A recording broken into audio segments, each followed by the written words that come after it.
자, 우리 이제 8회 우리 한번 시작하도록 합시다. 자, 공공서비스 민간화 1번 가장 타당하지 않은 것은, 요즘에는 이제 민간화라는 이런 개별적인 방식보다는 살라몬이 말했던 직접적 수단, 간접적 수단, 이런 것들이 조금 많이 나오는 추세인데요. 여전히 이 문제도 비슷한 유형의 문제입니다. 자, 1번 가시죠. 단순 사실행위. 자, 전문성을 요구하는 행정사무는 민간 위탁이 가능하지만 검정, 자, 공신력 동그라미 이런 거 그죠? 뭐 공공재 이런 것들이 좀 됐습니다. 단순 사실행위나 전문성을 요구하는 이 두 번째 거에 여러분들이 많이 아는 게, 여러분들 웬만한 우리나라의 국가 자격증은 되게 재밌죠. 자격증을 결정하는 것은 예를 들면 여러분 건축사다, 산업안전기사다, 그런 것들은 정부가 결정하지만 그 문제를 출제하거나 선발하는 일은 다 누구한테 맡겨놓죠? 산업인력관리공단이라는 공공기관한테 맡겨놓는 것도 일종의 정부 이외의 행위자에서 한다로 봤을 때는 민간위탁이라고 볼 수도 있죠, 사실. 그러니까 이런 면에서 여러분하고 걸리는 게 하나 있어요. 꼭 여러분 공무원 시험 문제를 꼭 인사혁신처에서 다 관리할 필요는 없잖아요. 근데 왜 그걸 할 것 같아요? 이제 이 보안의 문제가 걸리죠. 되게 편한데 뭐 연구위원 뽑아서, 공무원 뽑아서 관리하지 말고 매년 전국에 있는 뭐 행정학과 교수님 100명한테 문제 5문제만 내달라고 그러면 되죠. 그러면 벌써 그것만 해도 500문제인데, 그죠? 이렇게 하면 되는데 여기 나중에 보안 문제가 좀 걸리죠. 넘어갑시다. 2번 면허. 자, 면허는 중요한 거는 구역이라 그랬죠? 구역 됐습니다. 이용자 미출 비용 부담, 여기 중요합니다. 면허 프랜차이즈는 구역을 두고요, 이용자에게 비용을 부담시킵니다. 이게 아주 중요한 차이죠. 요즘에는 밑에 민간 위탁하고 조금 구별돼요. 민간 위탁은 전액 정부가 부담하는 건 맞는데, 요즘에는 또 그건 아니지만 민간 위탁은 되게 중요한 거는 구역은 중요하지 않습니다. 자, 여러분이 살아오면서 상주 사용하는 것도 예를 들면 택시, 버스는 다 뭐가 있어요? 영업 구역이 있죠. 그런 것들은 다 면허예요. 면허 됐습니다.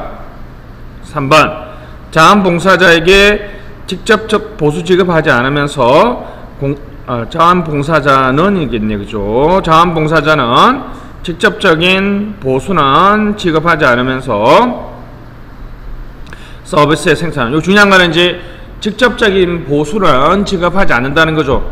그죠? 흔히 실비라고 그러죠. 실비.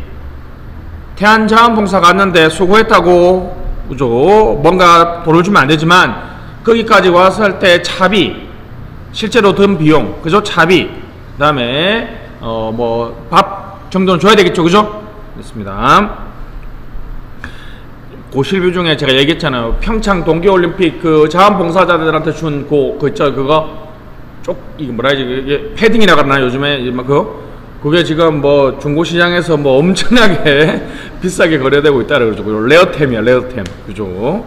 됐습니다. 가보고 싶었는데. 자, 4번 바우처는 서비스의 내용을 구체적으로 명시하기 곤란하거나 기술적 복잡. 자, 명시 곤란 미출, 기술적 복잡은 보조금입니다. 보조금. 예전에 이거 시험에 가장 많이 나왔죠. 다시 보조금은 언제 준다? 보조금은 서비스 내용을 구체적으로 명시하기 곤란할 경우에 주는 것을 보조금이라고 그러죠. 바우처는 핵심 단어가 뭡니까? 구매권이죠. 증서라고 얘기하면 됩니다. 증서라고 얘기하면 되죠. 그죠? 됐습니다. 우리 바우처를 주는 것을 우리 이런 거 말하죠. 그죠? 됐습니다. 또는 이제 이용자한테 주는 거죠. 예, 자, 그럼 이거 한번 해볼까요? 여러분 지금 뭐 어떻게 치킨 한 마리 얻어먹었어? 아직 어머님이 100만원 뭐 50만원 다 꿀꺽 하셨어? 현찰로 달라고 그러지. 우리 딸하고 아들한테는 10만원씩 줬는데 그래가지고 이제 치킨을 금요일마다 사 먹으면서 오늘은 규조가 샀고 체크 한번 하고 다음에 이제 효주 가서 이렇게 해서 계속 그걸로 결제하는데 애들 돈으로 까고 있어요. 애들도 좋아하던데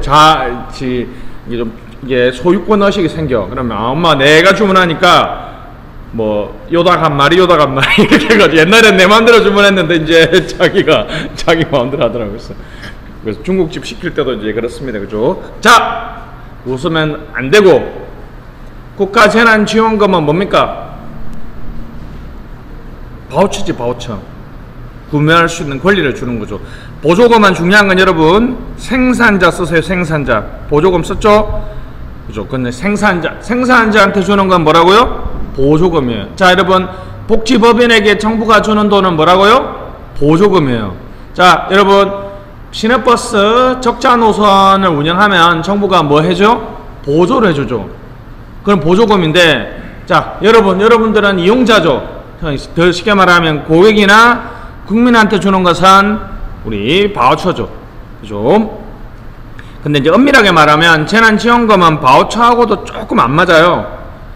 바우처는 그 특정한 대상에게 이용할 수 있는 권리를 설정해 주는 건데, 이거는 우리 전 국민들한테 다 주는 거니까, 그죠? 됐습니다. 4번이 틀렸습니다. 자, 2번 갑시다. 성장기구론. 한 번 나왔는데 그냥 확인하는 차원에서 봐주시면 좋겠습니다. 1번 성장연합 반성연합은 자, 토지 부동산 됐습니다.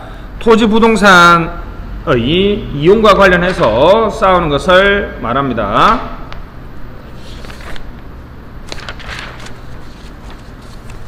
됐습니다. 자, 교환 가치하고 사용 가치가 있는데요. 됐습니다. 여러분들이 성장연합은 뭐겠어요? 그냥 뭐 더 쉽게 말하면 뭡니까? 땅값 좀 올리자는 쪽이고, 반성장연합은 보존이죠. 보존. 여러분들이 땅값을 올리려면 교환을 많이 해야 돼요? 사용을 많이 해야 돼요? 사고 팔고를 많이 해야 되니까 교환 가치를 중요시하는. 청주는 제가 온 지가 4년 됐나요? 5년 됐는데 딱 들어오는 순간 IC 그날은 첫날 내가 버스 타고 왔는지 모르겠네. 내리는 순간 바로 저는 이제 저기 청주는 제 집 고향도 진주고 우리 와이프 처갓집도 의령이라서 이쪽 내려갈 때마다 항상 청주 IC만 보고 지나갔는데 딱 내려오는 순간 느꼈던 게 뭐죠? 성장연합이 이기고 있네. 특히나 저쪽 이게 IC 해서 이쪽 오송 쪽으로는 가면 지금 막 뭔가를 막 짚고 막 올리고 막 하던데요. 청주도 성장연합이 이기고 있습니다. 그죠? 됐습니다. 1번이 틀렸네요. 2번. 그러니까 성장연합 위에다가 교환 가치라고 쓰시고, 반성장연합 위에다가 사용 가치, 뭐 좀 다르게 말하면 보존 가치를 중요시 여기는 거죠. 2번. 자기 소유 주택 가격 상승 많을수록 성장연합이 더 강력한 힘을. 서울 같은 경우는 그죠? 요번에 여러분 송파에서 그 MBC 아나운서 전 아나운서가 그죠? 당선됐죠. 그 뭐 뒷얘기가 많은데 어떻습니까? 거기 송파에 4만 가구인가요? 2만 가구 아파트 단지 헬리오시티가 들어섰는데 이게 막 가격이 갑자기 확 솟으니까 종부세를 내야 되니까 세금 깎아준다 그러니까 바로 이제 그분이 당선됐다는 그런 얘기가 많습니다. 그죠? 거기도 지금 성장연합이죠. 3번. 지역사회에서 성장연합과 반성장연합의 대립, 토지 문제, 개발 문제, 그리고 이에 연계된 공간 문제죠. 4번. 반성장연합은 환경운동 맞죠? 무슨 가치? 보존 가치 또는 사용 가치를 강조한다는 것입니다. 자, 요 정도가 그죠? 지역사회 권력 구조에서 시험에 나왔습니다. 자, 3번. 자, 3번 같은 게 자금연수도 맞춰줘야 됩니다. 국가재정법에 규정되어 있지 않는 거 누차 강조했지만 딱 보면 바로 1번이죠. 그죠? 두 가지 뭐라고요? 회계법, 회계 방식하고 재무제표. 다시 뭐라고요? 회계 방식과 재무제표는 어디에 있다? 국가회계법이 있고, 불법 지출에 대한 국민감시제도 있죠. 뭐는 없어요? 국민소송제도는 없습니다. 다음에 독립기관 예산 편성도 국가재정법에 있고요. 성과 중심의 재정 운영이 국가재정법 제가 알기로 7조 겁니다. 이게 여러분들 아마 이런 표현으로 더 익숙하죠. 재정 무슨 관리? 성과 관리해서 자율평가, 심층평가, 성과목표, 관리제도 이렇게 나와 있는데, 그쵸. 그게 법상 공식 명칭은 뭐다? 성과 중심의 재정 운영입니다. 요거는 이제 예산에서 시험에 꽤 많이 나오니까 여러분들이 좀 봐주시면 좋겠고요. 갑시다. 자, 4번. 타당하지 않은 것은 행정이념이네요. 행정이념은 시험 문제 놀만한 게 그렇게 많지 않는 것 같아요. 발전 행정, 목표 달성도, 맞죠? 효과성. 2번. 대외민주, 행정 통제가 필요하고, 대내민주는 공무원 노조, 맞죠? 공무원 노조. 뭐, 그런 것도 좋지만, 참여 관리, 예를 들면 MBO라든지 이러한 부하들의 참여를 강조하는, 뭐, 워라밸 같은 것도 대내적 민주성이겠죠. 자, 전통적인 행정 책임은 제도적 책임과 자율적 책임, 맞죠? 제도적 책임은 누가 말했다? 제도적 책임은 파이너가 말했고요. 자율적 책임은 프리드리히가 말했습니다. 사이몬, 행태주의, 과학적 관리법의 조직 원리를 비판했다, 맞죠? 뭐와 비슷하다? 속담, 격언과 비슷하다 그랬죠. 그래서 사회적 효율성은 또는 사회적 능률성은 무슨 관계론? 인간관계론에서 강조했고요. 허버트 사이몬 하면 바로 뭡니까? 사람은 어떤 상태? 제한된 합리성이기 때문에 합리적 의사결정을 위한 절차, 그래서 무슨 절차적 합리성을 강조했습니다. 자, 우리 5번 권력 모형 타당하지 않은 것은 조합주의는 결정에서 정부의 보다 적극적인 정치 역할, 이게 조합주의의 가장 중요한 특징이죠. 이익 집단을 단일 위계적으로 구성한다. 게다가 강제적으로도 구성하고요. 그죠? 단일의 그죠? 단일의 이익 집단, 강제적으로, 비경쟁적으로, 그리고 상하 계층적으로, 그래서 위계적이라는 표현을 쓰죠. 이렇게 네 가지의 우리 단일, 강제적, 비경쟁적, 계층적, 이 네 가지의 특징을 우리 조합주의에서 이익 집단들의 대표 형태로 설명하고 있습니다. 2번 현대 엘리트로는 국가 또는 정책이 소수의 지배자, 엘리트죠, 다수의 피지배자로 구분된다는 거죠. 그러니까 우리가 겉으로 보기에는 우리 모든 국민들이 평등하지만 실제로 엘리트론자들은 우리 현대사회도 국가 또는 정책이 소수의 엘리트와 다수의 피지배자로 구분된다는 관점을 취하고 있습니다. 그래야지만이 엘리트론이 유지되겠죠. 3번 다원주의, 개인 차원에서 정책 결정에 직접적인 영향력을 행사하기 수월하다. 자, 개인 차원이 아니라 다원주의는 우리가 알다시피 이익 집단론이죠. 이익 집단론.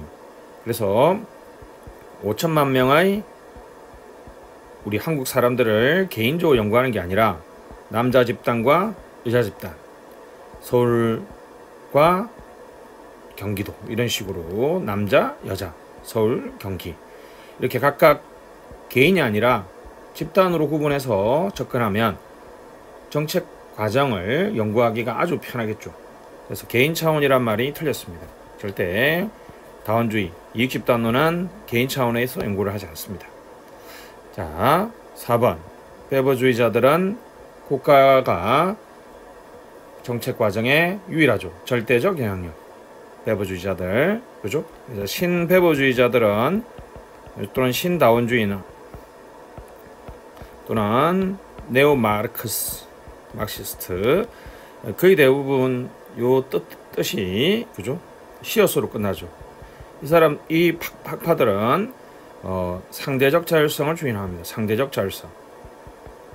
국가의 상대적 자율성을 주장하지만 우리 배부주의자들만 국가의 절대적 자율성을 주장하죠. 그래서 이 지문은 맞네요. 5번의 답은 3번이 되겠습니다. 넘어가시죠. 자, 6번입니다. 지방재정에서 통제 방식이 아닌 것이 있는 것. 정확하게는 이제 규정이 없는 거겠습니다. 1번을 바로 그죠. 예산 편성 지침 시달제는 없어졌습니다. 예산 편성과 시달제는 됐습니다. 기준인건비 제도는 하고 있죠. 재정위기단체의 지정하고 재정진단은 하고 있죠. 긴급재정관리 하고 있습니다. 중기지방재정계획 요거 예산 편성 지침 시달제가 없어지고 중기지방재정계획을 제출하도록 하고 있습니다. 지방채 한도는 맞죠, 그죠? 그 다음에 지방재정 영향평가제도 맞습니다. 답은 1번입니다. 답은 1번. 여기 해설이 잘못되어 있군요, 그죠?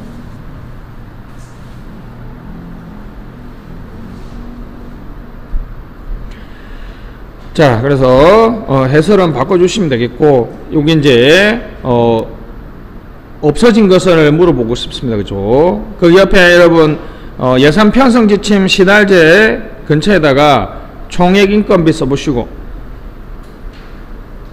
이것도 이제 시험에 많이 나왔죠, 그죠? 이것도 X입니다, X. 됐죠?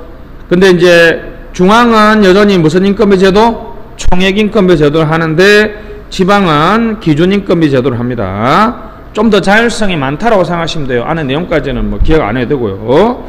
자, 7번입니다. 계급제와 직위 분리된 설명으로 옳은 것은 1번 계급제는 직무 중심, 직위 분류는 사람 중심이다. 1번 틀렸죠? 이거 완전 반대고요. 2번 계급제는 수직적 폐쇄성이 강하나 직위분류제는 수평적 폐쇄성이 강하다. 2번 맞죠? 수직적 폐쇄성 밑에다가 계급 간 차별이라고 써보세요. 그래서 이제 성진이 아주 강한 유인책이 됩니다. 수평적 폐쇄성은 인사이동이라고 써보세요. 또는 인력 배치죠. 계급 직위분류제는 한 분야만 계속하기 때문에 다른 분야로 가서 일을 좀 해보라고 하기 힘들죠. 뭐가 높다? 수평적 폐쇄성이 높다. 됐습니다. 3번 계급제는 행정전문가, 직위분류제는 일반 행정가. 틀렸죠? 반대입니다. 4번 계급제는 수평적 이사교류가 아주 쉽죠. 그러나 직위분류제는 수평적 이사교류가 원활하지 않습니다. 자, 그래서 2번이 답이고요. 8번 변혁 리더십 옳은 것은 리더와 부하 개별적으로 존중하며 개별적인 거래관계니까 무슨 리더십? 거래적 리더십이죠. 거래적 리더십이죠. 개별적 존중은 맞죠? 개별적 고려는 맞지만 개별적 거래관계 이게 이제 여러분 시험에는 교환관계라고 나오기도 해요. 또는 합리적 과정이라고 나오기도 합니다. 조직관리를 합리적 과정으로 본다는 것은 바로 거래관계와 교환관계로 본다는 것이죠. 2번 일상적이며 표준화된 과업을 수행하는 데 장점이 있고 단순구조나 임시체제에 적합한 것이 변혁적 리더십이죠. 됐습니다. 일상적이거나 표준화된 과업이라는 것은 기계적 구조죠. 기계적 구조. 됐습니다. 그래서 우리 거래적 리더십이 더 적합한 거고요. 자, 단순구조 동그라미 치시고 임시체제. 이 두 개의 공통점은 여러분 혹시 뭐 암기법을 기억나는지 모르겠지만 단기 사전임 할 때 거기죠. 바로 환경 변화가 심한 경우죠. 환경 변화가 심한 경우에는 변혁적 리더십이 적합하다는 것이죠. 됐습니다. 3번 리더는 성과 보상을 연계하며 부하가 목표 규제를 미달할 경우에 사후적으로 개입한다. 딱 봐도 여러분 거래적 리더십 같죠? 교환적 리더십입니다. 됐습니다. 그래서 중요한 거죠. 자, 개별적 1번의 개별적 거래관계.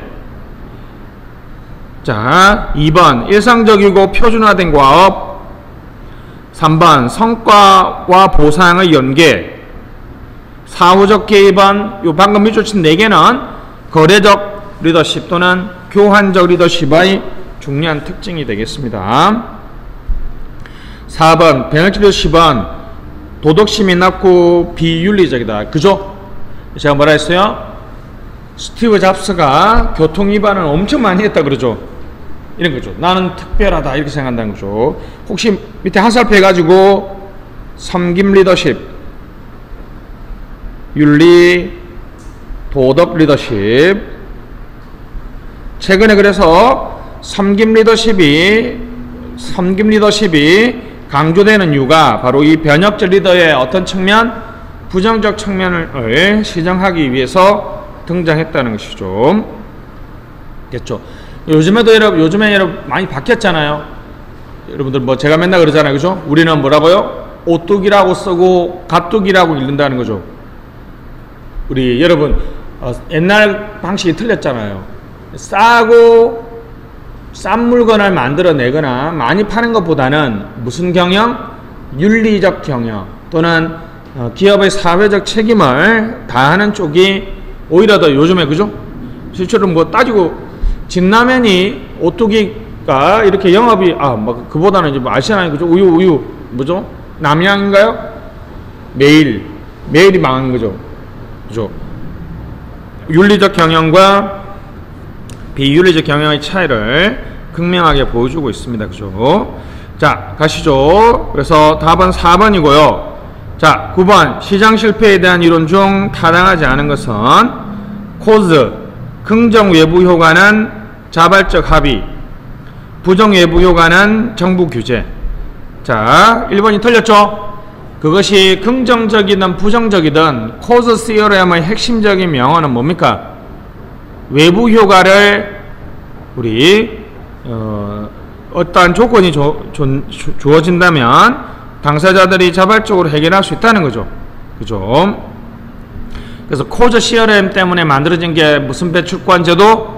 탄소 배출권 제도죠. 탄소 배출권 제도. 이미 간접 규제로 시험에 나왔죠. 그래서 이제 아주 옛날에 많이 나왔던 질문인데 여러분, 코즈 CRM 자 보세요. 외부 효과는 정부 개입의 필요 조건입니까? 충분 조건입니까? 필요 조건이기 정부 개입이 필요한 거는 맞잖아. 근데 충분 조건이란 말은 정부만이 해결할 수 있으면 무슨 조건? 충분 조건이죠. 제가 얘기했잖아. 남친한테 뭐라고요? 이제 싸움에서 이제 남친 넘어가면 뭐라 해야 돼? 너는 내 인생에 이제 필요 조건이 됐다. 근데 그 말을 이해 못해서 이제 내가 필요하고 생각하면 안 되지. 그래서 결혼할 때는 어떻게 해요? 필요 충분 조건이죠. 필요 충분 조건입니다. 외부 효과는 정부 교육의 무슨 조건? 필요 조건은 맞지만 무슨 조건은 아니다? 충분 조건은 아니라고 옛날에 많이 했죠. 그죠?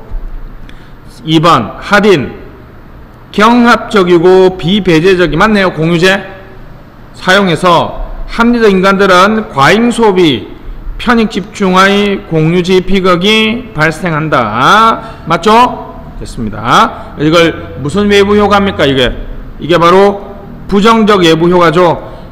편익은 집중하고 비용은 분산되는 바로 부정적 외부 효과라고 얘기합니다. 라파포트 재수의 딜레마 이론은 정부 개입과 역할의 필요성 맞죠? 재수의 딜레마는 무슨 실패? 시장 실패를 보여주고 있습니다. 그죠? 자, 4번 대리인 이론은 주인 대리인 사이에 정보의 비대칭성이 있고 대리인의 무슨 행동? 기회주의적 행동으로서 역선택과 자 밑에 쓰시죠? 무슨 회의? 도덕적 해이가 발생한다는 것이죠. 그래서 이제 정부가 보조를 하거나 규제를 통해서 우리 대리 손실을 해결해야 된다는 거죠. 이게 이제 가장 많이 나오는 게 뭐예요, 여러분? 중고차 시장에서, 그죠? 이게 여러분들, 그래서 뭐, 합격하시면, 그냥 뭐 애인이 있는지 불문하고, 결혼정보업체에 꼭 한번 여러분 원서를 적어 넣어 보시면, 여러분의 그 사회적 등급이 냉정하게 나옵니다. 근데 안 가르쳐줘요. 당신은 몇 등급이다. 근데 딱 한 번만 나가보면 돼. 돈을 내야 되는데, 근데. 냉정하게 보는 거 좋죠. 딱 나가봤는데, 나오는 남자가, 그죠? 아, 내가 요 정도 레벨이구나 하는 거 알 수 있죠. 결혼정보업체는 여러분, 또, 3번 안에 성부를 보라. 이런 말도 있고, 그 지방직은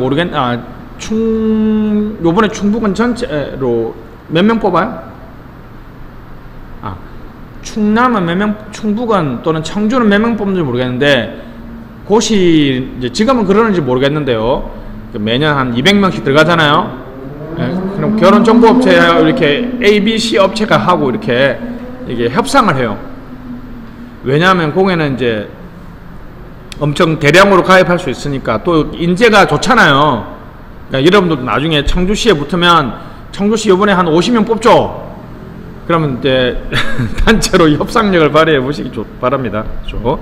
그래서 제가 하고 싶은 말이 뭐냐면 결혼정보업체가 있는 이유가 바로 무슨 선택을 방지하는 겁니까?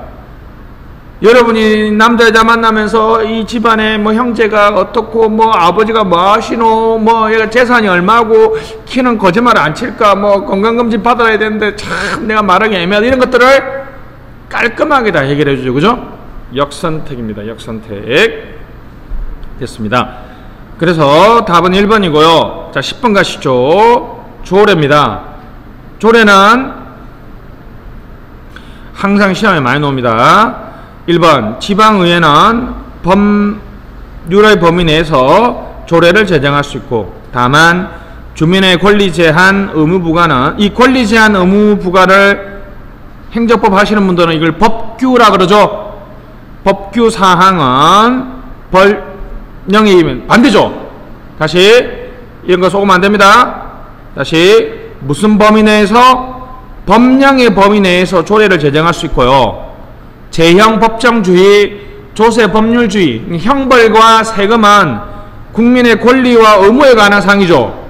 그러니까 무슨 뭐의 법령의 위임이 아니라 법률의 위임. 다시 의회는 1번 질문 많이 나옵니다. 법령의 범위 내에서 조례를 제정할 수 있고요. 아시겠죠? 법규 사항, 권리와 의무에 관한 사항을 제정할 때는 법률의 위임이 있어야 됩니다. 2번 자 의결되면 의장은 의결날부터 3일 이내에 자치단체장에게 이송하여야 하고 자치단체장은 이송받은 날로부터 20일은 맞죠? 조례는 기본적으로 며칠? 5일 20일 5일 20일 5일 3일이 틀렸죠. 3번 20일 이내에 공피하지 아니하거나 제의를 요구할 때는 조례로 확정되는 거 맞죠? 됐습니다. 4번 의결이 아니라 뭐요? 재의결돼서 확정된 조례가 3일 이내에 공피하지 않으면 누가? 의장이 공피하는데 며칠이라고 그랬어요? 5일 이내에 공피하지 않으면 지방의회 의장이 공표합니다. 됐습니다. 요건 이제 이런 일이 있습니다. 넘어가시죠.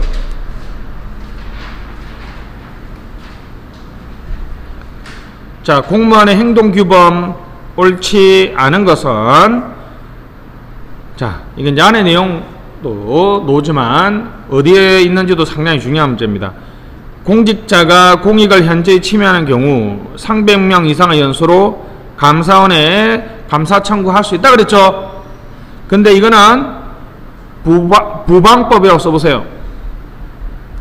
옆에 정확하게는 부패방지권익위법입니다. 이게 감사원법에 있는 게 아니에요. 알았죠? 감사원법에 있는 게 아니라 무슨 법이 있다고요? 부패방지 국민권익위법에 있다는 것이죠. 2번 공직자윤리법, 돈에 관련된 건 다 여기라 그랬죠. 재산 등록은 4급, 공개는 1급, 조직 백지 신탁은 3천만원, 종교 중립 의무는 국공법에 있습니다. 국공법. 웬만한 14개인가요? 하여튼 근데 웬만한 건 다 국공법에 있죠. 그죠? 그 중에 이제 겸직 금지하고 영리행위 제한이 요것만 기억하시면 되겠습니다. 영예 제한이 있죠. 자, 3번 청탁금지법에 의하면 사회상규에 위반되지 아니한 것은 금지 대상이 아니다. 이게 근데 여러분 며칠 전에 무슨 인터넷에 글이 올라왔는데 진짜 그렇듯하지 않나요? 이게 여자친구가 공무원이고 남자친구도 공무원이 모르겠는데 내가 이제 프로포즈를 하려고 하는데 100만원짜리 반지를 주면서 이게 프로포즈를 못하겠다는 거야. 부정청탁이 될 수도 있잖아. 금품수수 될 수도 있잖아. 그래서 금품 따지고 보니까 또 그럴 수도 있잖아요. 특히나 남편이 아니고 남자친구가 공무원이 아니고 이해 관련 업체에 있다 그러면 더 심각한 문제죠. 그러니까 여자친구가 답답해서 막 글을 썼더라고. 그래서 내가 막 웃잖아. 이게 여러분 이게 사회상규라고 내가 보지 나는 아니라고 주장하고 싶어. 나는 프로포즈를 안 했기 때문에. 그죠? 뭐 소라는 받고 싶냐? 너도? 그래. 그러니까 남자분들 자 아시겠죠? 밑에 또 나와 있습니다. 공무원하고 그 김영란법에 적용 대상이 있는 그 기관에서 근무하는 여자친구한테 프로포즈 하기 싫으면 그죠? 김영란법을 언급하시면 됩니다. 그죠? 자, 이거 아닙니다. 이거 위반이 아니에요. 알았죠? 3번 질문이 맞는 질문이라고. 그죠? 사회상규에 그죠? 거기서 놀만한 것은 이거밖에 없어요. 이 얘기에 관련된 게 뭐냐 하면, 서성에 날 때 선물하는 거 있죠. 학생들이, 자보세요. 학생들이 3,000원씩, 1,000원씩만 내도 이렇게 하면 금액이 넘어갈 수도 있잖아요. 근데 우리가 서성에 날 때 선생님한테 감사 표시하는 것은 사회상규에 해당한다는 거죠. 그래서 이 조항을 넣어놓은 거죠. 그죠? 4번, 퇴직자 내부 고발도, 그쵸. 내부 고발로 인정된다 그랬죠? 그죠? 근데 기명, 실명이라고 써서 시험에 많이 넣어줘. 그 다음에 권익위 됐죠? 되게 중요한 겁니다. 이게 가장 시험에 많이 나왔죠. 내부 고발은 뭘로 해야 된다? 실명, 기명 같은 말이야. 그죠? 흔히 이제 이게 이름이 없는 내부 고발은 뭐라 그래요, 여러분? 투서라 그러잖아. 투서. 집어 던지고 하는 거죠. 그런 건데. 그리고 더 재밌는 거는 뭐라고요? 내부 고발자의 지위를 누리려면 언론에 내부 고발하면 안 돼요. 꼭 권익위 해야 됩니다. 그래야지 여러분들이 내부 고발자의 지위를 누릴 수 있죠. 요즘엔 국민들이 똘똘해가지고 이제 그걸 국민 권익위 할 때도 어떻습니까? 요번에 그 버닝썬 사건이나 이런 거 보니까 내가 내부 고발하는데 나의 법정 대리인, 저 변호사를 보내서 하는 거야. 실제로 이 사람이 누군지를 잘 모르게 하는데 상당히 괜찮은 방법이죠. 됐습니다. 11번의 정답은 2번요. 좀 쉽게 냈죠. 자, 12번 행정책임 리얼이네요. 리얼은 외부의 약한 책임이네. 그죠? 그래서 우리가 정치적 책임을 말하네요. 니언부터 하면 법적 책임이죠. 법관. 기업은 관료제적, 계층제적 책임이고 프로페셔널리즘은 전문성이죠. 됐습니다. 주민참여예산, 주민감사 청구 1번 맞네요. 자, 국정조사는 뭐죠? 리언이죠. 감사원의 감사 청구는 기억이죠. 자, 3번 공무원의 직업윤리는 디귿이고요. 국무총리의 정보업무 평가는 기억이죠. 공무원의 양심은 디귿. 대통령의 임명권은 기억이죠. 그렇습니다. 그래서 12번의 답은 1번이죠. 이런 문제가 은근히 여러분 난이도가 높아요. 이게 난이도가 높다기보다는 한 좀 어중간히 아는 애하고 확실한 아는 애를 완전히 구분짓는 문제 있죠. 그런 문제의 성격이 가지고 있습니다. 13번 관료제 병리 현상에 대해서 타당하지 않은 것은 됐습니다. 1번 소수 상관 다수의 부활을 우선되는 과도제의 철치. 맞죠? 과도제의 철치. 관료제의 가장 큰 문제점이죠. 그죠? 소수가 다수를 지배하는 현상이 발생하는 거죠. 그죠? 됐습니다. 여러분도 이거 많이 경험했을 텐데요. 뭐 예를 들면 그런 거죠. 우리 와이프는 더 심하던데요. 우리 와이프는 초등학교부터 중학교 9년 동안 봄 소풍, 가을 소풍 갔던 데가 똑같더라고요. 전에 가볼 때가 어디 있겠어, 그지? 그러니까 여러분들이 아마 어릴 때, 여러분 학교 다닐 때 뭐 소풍, 뭐 수학여행, 여러분들이 주인공인데 여러분의 의견은 전혀 반영되지 않았죠. 소수의 그게 그죠? 교장, 교감 선생님부터 몇 분이 그냥 알아서 다 했죠, 그죠? 그죠? 그래서 설악산 여기는 수학여행 어디로 가요? 아 여기도 여기 또 수도권이네. 와 여기 수도권이구나. 부럽네. 우리 저는 이제 진주에 살았으니까 밑에 동네는 무조건 서울로 하는데 우리가 그래서 수도권을 구분짓는 기준이잖아. 수학여행을 경주로 가는 애들은 수도권에 가깝고 대전 애들은 어디로 갔는지 궁금하네. 대전 한 번도 안 가봐가지고. 너는 어디 갔었어? 일단 경주는 안 간 것 같은데. 그러니까 저는 고등학교 때 수학여행은 설악산으로 갔거든요. 오, 야, 나 하긴 요즘 강남은 수학여행을 뭐 중국 가고 하와이 간다 그러더라고. 그러잖아.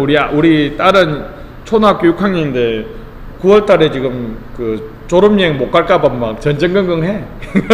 코로나. 그래서 11월로 연기됐다 그러니 니는 못 간다고 내가 맨날 그렇게 눈물 짜려고 그러더라고. 과도제 철칙 얘기할게. 내가 설악산에 수학여행을 갔는데 그 전날 우리가 좀 술을 많이 마신 건 내 인정해. 그 다음에 일어났더니 교감 선생님 따로 왔나? 아니 세상에 얼마나 쪽팔리게 체육복을 입고 설악산 올라가라는 거야. 그 학교 이름 다 나와 있잖아. 얼마나 개쪽이야. 내가 짜증만. 올라갔더니 웬만한 남자 학교는 전부 다 체육복 입고 올라왔더라고. 그걸 입으면 사고를 못 치죠. 이런 학교가 있으니까. 그래서 과주대 철칙 됐습니다. 2번 피터 원리 무능력한 자가 승진한다. 맞습니다. 자 그 다음에 머톤. 그죠? 머톤은 관료로 인해 인격적 관계 상실, 심리적 불안, 미줄짝, 변동에 대한 저항, 동조 과잉이 있습니다. 그러나 우리 됐죠? 심리적 불안감이나 변동에 대한 저항은 머톤이 동조 과잉을 말한 건 맞는데요. 심리적 불안감이나 변동에 대한 저항은 우리 블라우와 스콧이 말했다는 거 잊지 마시고. 굴더너는 통제 동그라미. 통제 위주의 관리. 통제 위주의 관리는 우리 개인 심리의 불안정성을 초래한다는 얘기도 하고 있습니다. 학자들이 많이 나오니까 학자들을 잘 좀 기억을 좀 해주시면 고맙겠습니다. 13번의 답은 3번입니다. 그렇죠? 그래서 13번에 우리 심리적 불안감, 변동에 대한 저항 등은 인격성 상실. 그렇죠? 그래서 이 변동에 대한 저항이 위에 있는 말이 현상 유지적 성격을 말하는 행태를 말하는 거죠. 그렇죠? 이게 비슷하죠, 사실. 네, 블라우와 톰슨이 말했고요. 굴더너는 통제 위주의 관리. 조직의 아주 경직성이나 소극성을 낳게 된다는 것이죠. 14번입니다. 예산의 원칙 예외에 해당하지 않은 것은 1번 기금, 국가연구개발 사업의 대가는 통일성 원칙, 총계성 원칙의 예외이다. 1번 틀렸죠? 자, 기금은 둘 다 맞습니다. 다시 뭐라고요? 기금은 통일성 원칙의 예외이고 총계성, 이거 뭐라고 같은 말이? 총계성이 같은 말이 세 개죠. 포괄성, 완전성, 예산 총계주의입니다. 예산 총계주의. 포괄해야 된다, 완전해야 된다. 됐습니다. 그러나 국가 연구개발 사업의 대가는 어떠한 예외가 아닙니다. 2013년 이후부터는, 그러니까 지금 이제 그런 것도 기억할 필요 없어요. 국가 연구개발의 사업에 대한 대가는 어떠한 예산의 원칙 예외도 아니에요. 2번, 추경은 사전 의결 원칙의 예외는 아니지만 한정성 원칙과 단일성 원칙의 예외 맞죠? 추경은 사전 의결 맞죠? 여러분도 뭐 이게 뭐 그냥 웃자고 하는 얘기인데 행운일 수도 있죠. 올해가 지금 벌써 추경이 몇 번 편성됐어요? 2번. 제가 알기로 지난 20년 동안 추경이 한 번만 편성됐는데 80몇 년도인가 여러분 추경이, 여러분 태어나기 전이잖아요. 태어나기 전에 추경이 몇 번 편성됐고 이번에 추경이 3번 편성된, 오랜만에 보죠. 그죠? 자, 3번. 국고채무 부담행위와 긴급 배정은 회계연도 독립원칙의 예외이지만 예산 통일성 원칙의 예외는 아니죠. 맞죠? 통, 수, 특기. 그죠? 통은 목, 수, 특, 기, 요 4개만, 그죠? 예외입니다. 됐습니다. 국고채무 부담행위와 긴급 배정은 회계연도 독립의 원칙, 이걸 한정성 원칙이라고 하기도 하죠. 됐습니다. 수입 대체 경비는 총계성 원칙의 예외이면서도 통일성 원칙의 예외 맞죠? 완전성 원칙의 예외는 수입 대체 경비, 기차 순물 이렇게 나와 있으니까 그죠? 14번이 조금 어렵죠, 그죠? 일부러 1번에 정답을 배치해 놨습니다. 15번 살라문이 제시한 행정수단 중 직접적인 수단으로 연결된 것은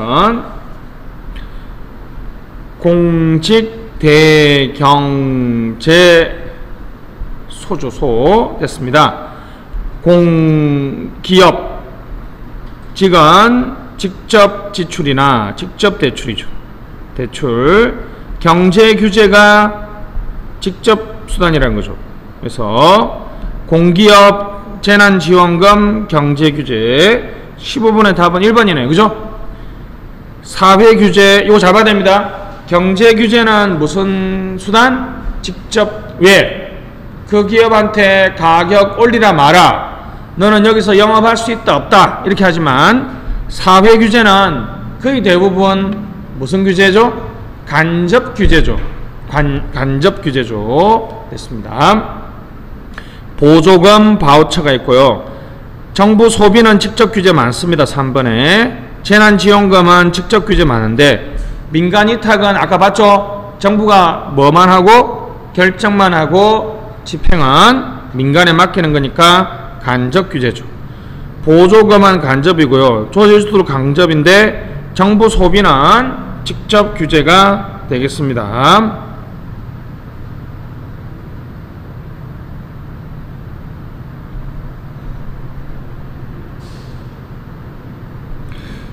우리 이거는 시험 요즘에 많이 나오니까 한번 164페이지 우리 핵심 정리집 164페이지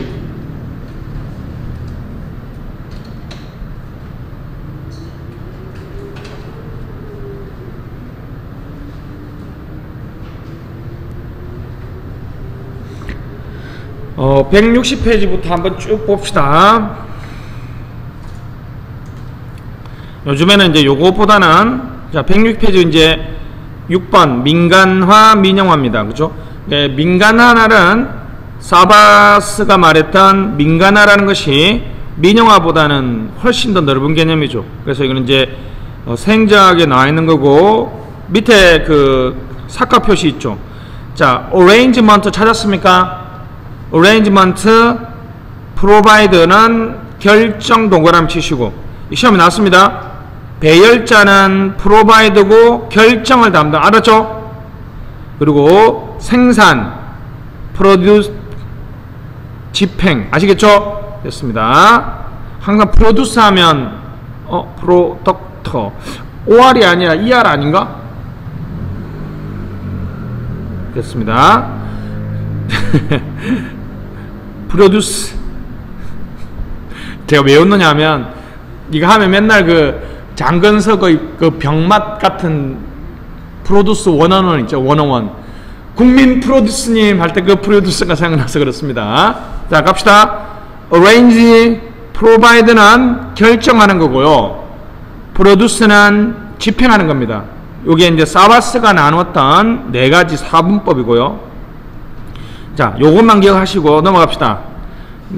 이 부분에서는 우리 방금 봤던 다음 페이지 161페이지 갑시다. 민간 위탁은 정부가 비용 부담하고 됐습니다. 기업에게는 현금을 지급합니다. 권리 의무와 직접 관리는 아까 말해 뭐라고요? 전문성이 요구되거나 단순한 무슨 행위? 사실행위는 가능한데 뭐는 안 된다고 그랬어요? 공신력이 요구되는 데는 안 된다고 그랬죠. 자 면허는 항상 뭐라고요? 구역이 중요하고 이용자 고객이라 되어 있는데 정확하게는 누가? 이용자가 비용 부담을 하죠. 구역이 정해져 있다. 밑줄. 보조금은 누구한테? 생산자 기업한테. 그죠? 생산자 기업한테. 그죠? 그 옆에다 쓰시죠. 기술 요건, 서비스 요건, 곤란, 명시 곤란. 이해되죠? 보조금은 언제 준다고요? 서비스의 내용이나 기술적 요건을 명시하기 곤란할 경우에 주는 것이고, 바우처는 국민, 소비자한테 주는 거죠. 됐습니다. 구매 정서를 주는 거죠. 자원봉사자는 맨날 나오는 건 뭐라고요? 뭘 주면 안 돼요? 보수를 주면 자원봉사자가 아닙니다. 실비는 가능하죠. 다음 넘어가서 민간화의 각각의 장단점이 쭉 나와 있는데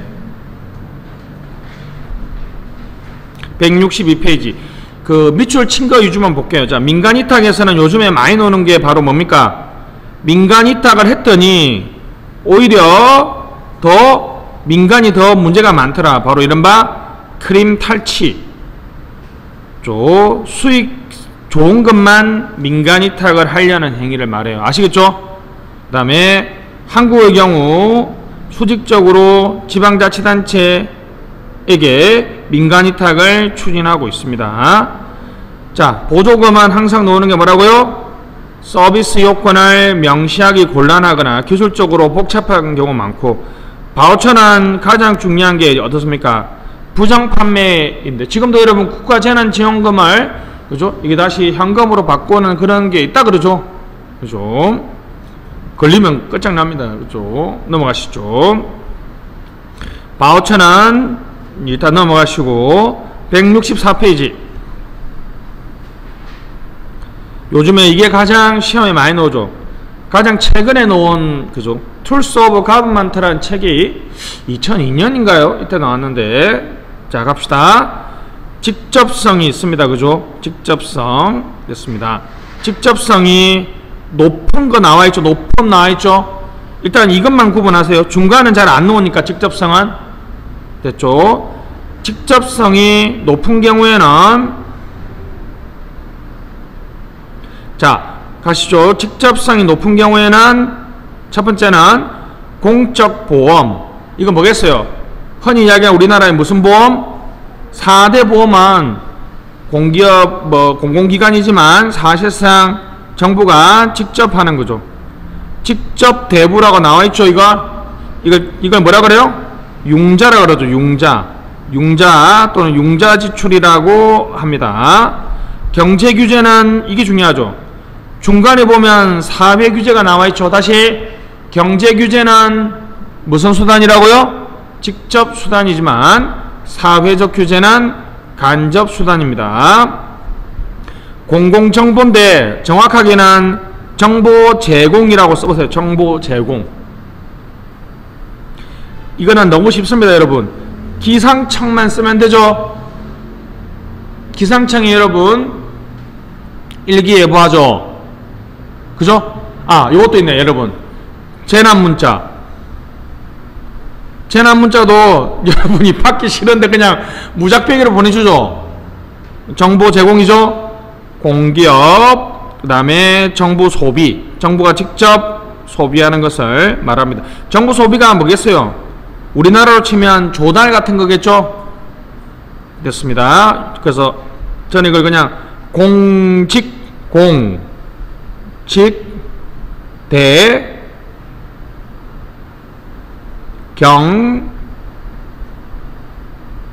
그래서 공직, 대, 경제. 됐죠? 경제는 뭐예요? 무슨 규제? 경제 규제죠. 공은 뭐예요? 공기업이죠. 직관 여기 들어가는 게 뭐가 있어요? 직접 대출, 직접 정보 제공, 그 다음에 정부 소비도 직접 하는 거죠. 그죠? 이렇게 해서 기억하시면 되겠고, 위에 보면 중간 정도인 걸 잡아야 됩니다. 됐습니다. 조세 지출 계약인데요. 민간 위탁이겠죠. 사회 규제, 벌금, 부가금이 있습니다. 부가금이 있죠. 이 벌금과 부가금은 그죠? 벌금은 그냥 형벌에 하면 되겠고요. 부가금은 부정적 예부 효과에 관한 어떤 교정적인 조세입니다. 이거는 이제 벌금은 아니죠. 그죠? 예를 들면 과태료 같은 거라고 생각하시면 되겠습니다. 직접성이 가장 낮은 거 보시죠. 손해책임, 보조금, 직업보정, 기업지원, 바우처는 그래서 직접성이 가장 낮습니다. 밑에 보시면 이제는 강제성이죠. 자, 선택권 밑줄. 강제성이 재밌는 거는 경제 규제와 사회 규제는 강제성이 엄청 높죠.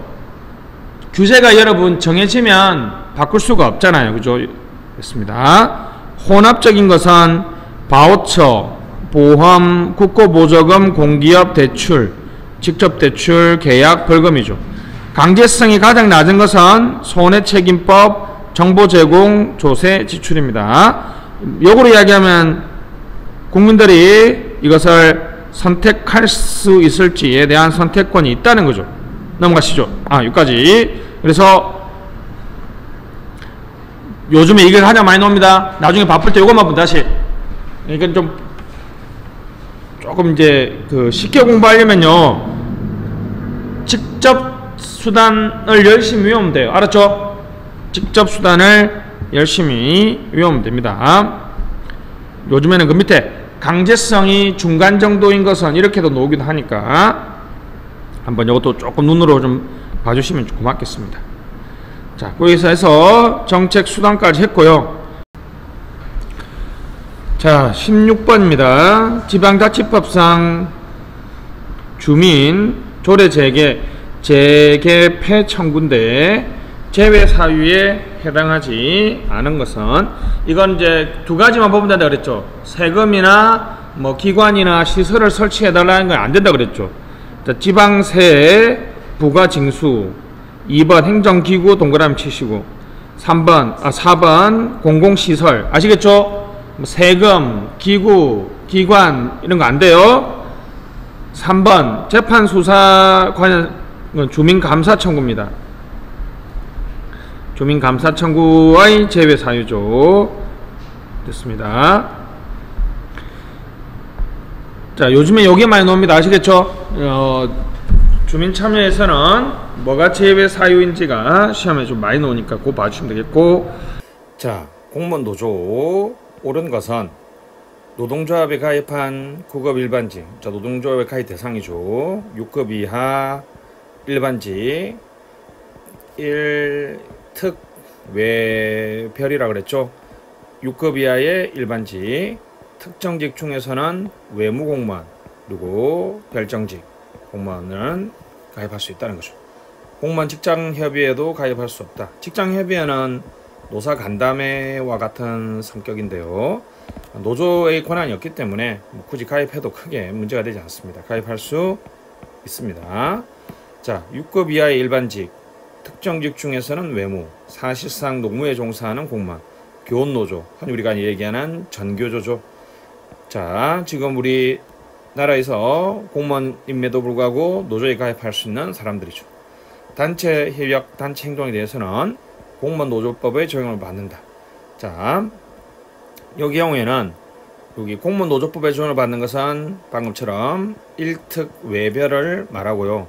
사실상 노무에 종사하는 공무원들은 노조법이 있고 우리 교원노조는 교원노조법이 따로 존재합니다. 그래서 우리나라에 지금 공무원을 규율하는 노조법이 너무 많아서 좀 문제가 있다라는 얘기 있죠. 적용을 받지 않습니다. 자, 우리 3번 단체 협약 중 법령 조례, 예산 규정된 내용과 위임된 내용은 효력을 가지지 않습니다. 게다가 대통령이나 장관이 내세운 정책, 누구를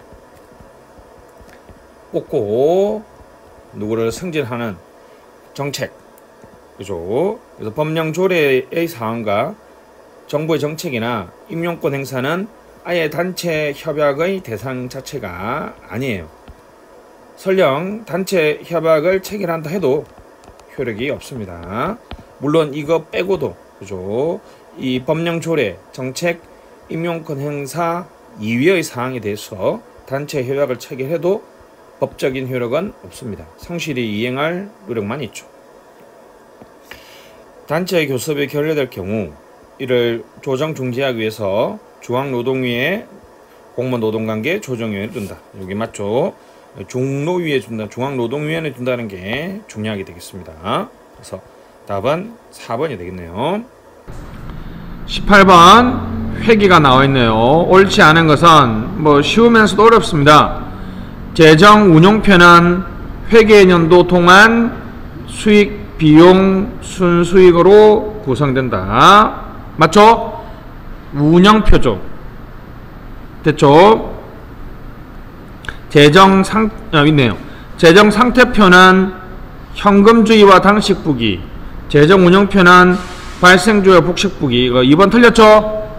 재정 상태표는 시점이라고 써봐. 시점. 자산, 부채. 자산에서 부채를 빼면 뭐가 돼요? 순자산이라고 하기도 하고 자본이라고 하기도 한다는 거죠. 됐습니다. 다시 재정 상태표는 너 지금 상태가 안 좋아. 지금 얼마 있어. 재정 운영표는 오늘 얼마, 자 보세요. 오늘 얼마 벌었어는 플로우죠.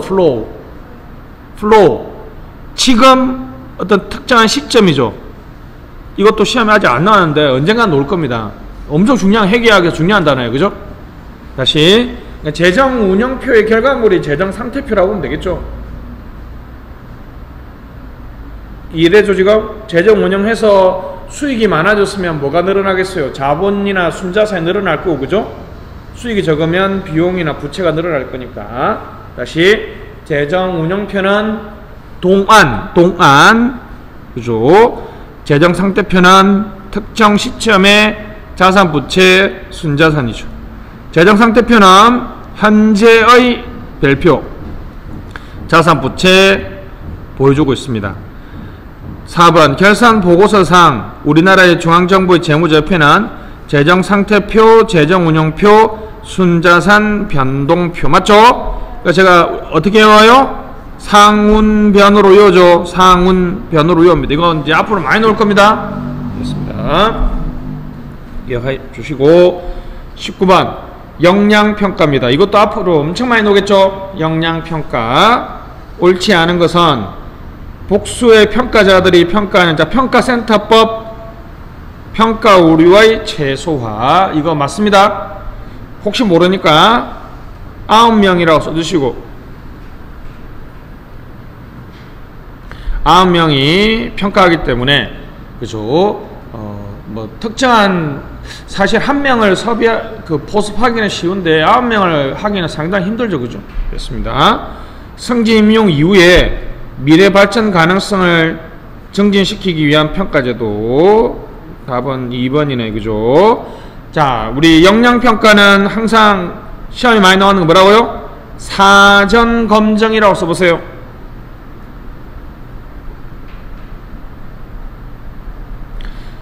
자, 5급에서 4급 승진 예정자들 중에서 뭘 하고? 역량평가를 하고 통과한 사람들 중에서 승진 후보자를 뽑아요. 알았죠?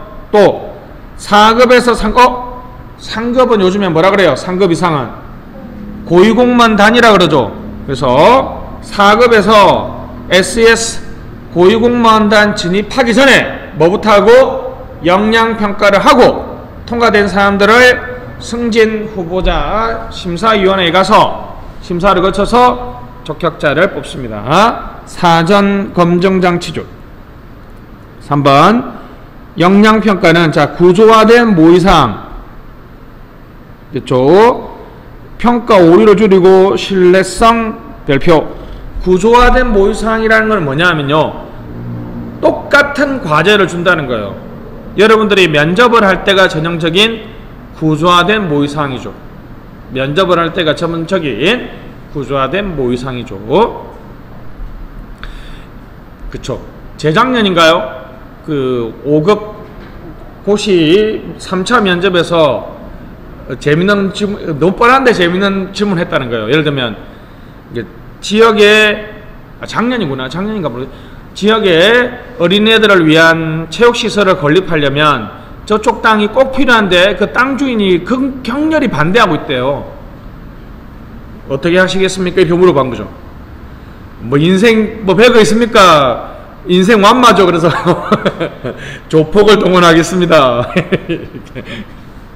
어떤 애가 저는 그냥 뭐 처음에는 설득을 하다가 잘 안 될 경우에는 그냥 숙식을 같이 하면서 그죠. 막 근데 오히려 그런 게 말도 안 되는데 저는 합리적으로 설명을 하고 차분한 제도를 통해서 충분히 설명해서 다양한 뭐 동영상이라든지 뭐 자료를 줘서 설명, 이런 너무 드라이한 바보다 그냥 제 한몫 좀 바쳐서 이렇게 하겠다고 했더니 얘가 훨씬 점수를 잡아놨다는 그런 얘기 있더라고요. 그래서 이 뭐 아이 쌍팔년도도 아니고 그죠. 근데 그런 이런 걸 방금처럼 이렇게 이런 게 구조화된 모의사항이에요.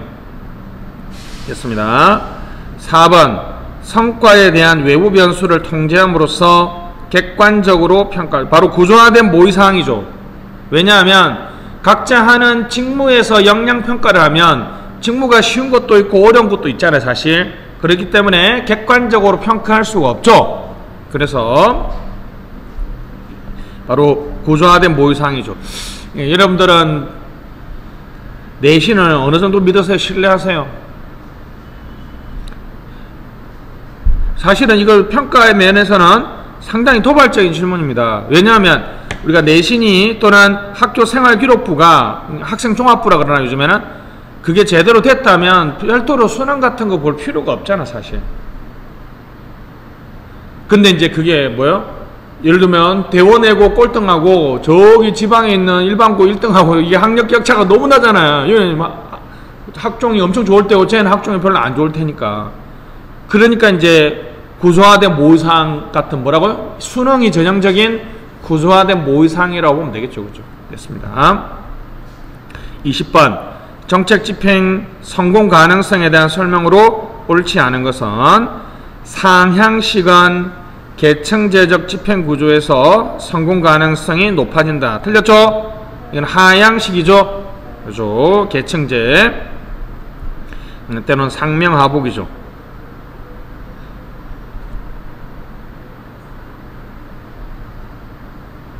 자, 2번 배분정책, 교재정책이나 재분배정책에 비해서 SOP가 이루어질 가능성이 크다고 그랬죠. 바로 밑에 있는 리펄리와 플랭클린의 연구죠. 재분배정책은 3번 무슨 대립? 이념 대립, 이데올로기라고 쓰시고 이데올로기적 대립 때문에 성공적인 집행 가능성이 낮다고 얘기했죠. 4번 하향식은 결정자의 강력한 지지와 사회 경제의 안정성이 성공 집행의 가장 중요한 요소로 보고 있죠. 됐습니다. 성공적 집행 가능성은 시험에 놓을 만한 것은 뭐 요 정도밖에 없습니다. 20번의 답은 1번이 되겠습니다.